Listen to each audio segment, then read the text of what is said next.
திருநெல்வேலி மாவட்டம் நாங்குநேரி தாலுகாவில் உள்ள ஆழ்வானேரி கிராமத்தில் சிஎம்எஸ் நடுநிலைப் பள்ளியில் 8ஆம் வகுப்பு படிக்கிறேன். என் பெயர் அனுஷிபா. வீட்டுக்கு ஒரு விஞ்ஞானி திட்டத்தின் கீழ் உள்ளூர் உற்பத்தி குரல் கொடுப்போம் என்ற தலைப்பில் பேச வந்துள்ளேன்.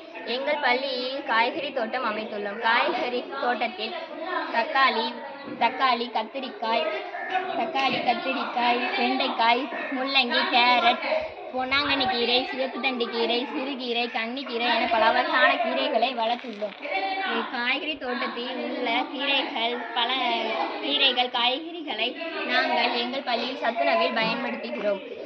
எங்கள் பள்ளி காய்கறி தோட்டத்தை பார்த்து எங்கள் வீடுகளிலும் காய்கறி தோட்டம் அமைத்து அதில் உள்ள காய்கறிகளை பறித்து சமையலுக்கு பயன்படுத்துகிறோம்.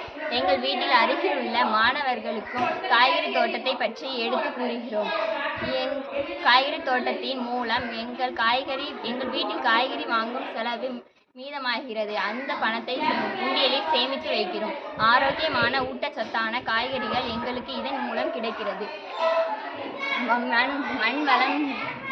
மண் வளம் இல்லாத பகுதிகளில் கூட இந்த பேக்கை பயன்படுத்தி செடிகளை வளர்க்கலாம். காய்கறி தோட்டத்தை பார்க்கும்போது மன நிறைவு அடைகிறோம்.